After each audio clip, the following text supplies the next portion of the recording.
All right, welcome back inside Allegiant Stadium in Las Vegas, where the Pac-12 champions once again celebrating on this field. Utah takes down USC, and it was not close at the end. Jaquindon Jackson, Karene Reed, gentlemen, congratulations. JJ, I got to start with you because your journey is amazing. We've talked about it a lot on this network. To go from where you were last year, you think about the Rose Bowl, and I think about Bryson Barnes coming in and you sitting there on the sideline and everyone wondering maybe what was going to happen with you. To be where you are right now as a running back, converted from a quarterback, scoring 2 touchdowns, including a huge one in the second half. Tell me what this journey has been like for you. I'm going to start off by saying I want to give all glory to God, and I don't even know, man. It's just a blessing. Like, this is an amazing feeling to have right now. But I want to give a huge shout out to the O-line because they made it happen. Coaches, coaching staff, everybody, they made all this possible. So I want to give a huge shout out to those guys and this guy here. I know you're being real humble. Yeah. I'm going to call you Mr. Jackson because after the way I saw you run the ball, I believe your first name now is Mr. to everybody. but I'm serious because I think what Ashley's trying to convey is this is the world now in college football of transfer portal. If what I planned on happening for me doesn't happen within the first week, I'm gone. Right. What did you go through in that offseason? What were the conversations you were having with the coaches yourself about what's my future here? What is there for me? To now fast forward less than a year and you're one of the most celebrated players, one of the most celebrated moments for this program. I just kept my head down and kept working, that's all. And I talked to my mom, my uncles, and got their advice about it. And they just told me to stick it out and wait your turn. So that's what I did. Correct me. RSNB. We've heard that phrase many times. Relentless, smart, nasty ball hawks. That's how you define your defense. Yes, sir. How did you come out in the second half and completely eliminate the majority of USC's offense?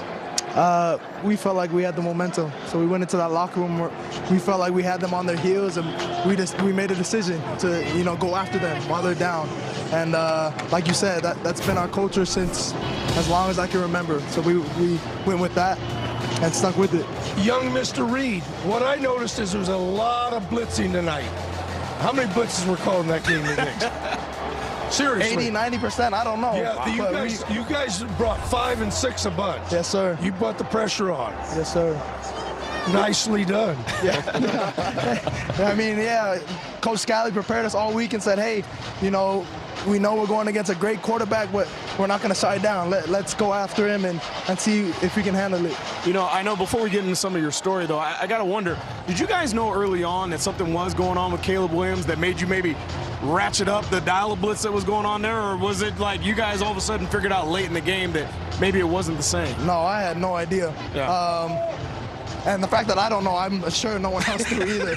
But once we did notice, we're like, okay, let's keep going and see how it plays out.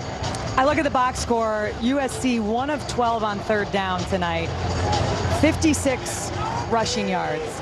When you talk about a complete defensive performance and it didn't start off well, what changed? What allowed you guys, after you gave up those 2 early touchdowns, to really dial in and feel like you got to them? I think it just took us a second to settle in.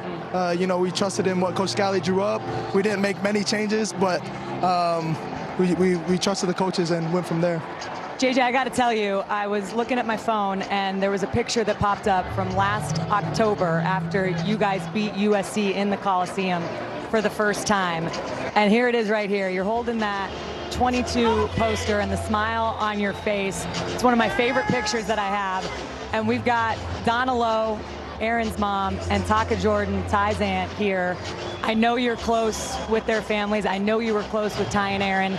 You're the recipient of the Aaron and Jordan Memorial Scholarship. How much are they on your mind tonight, and what does this moment mean when you think about the journey that this team has been on?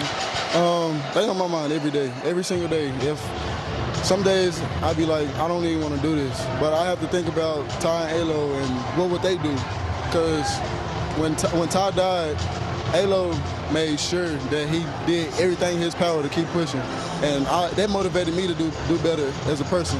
Just knowing that his best friend died and he's not depressed and sad about it. He probably was, but you couldn't tell because he always walking around with a smile on his face. So that motivated me to be just like him.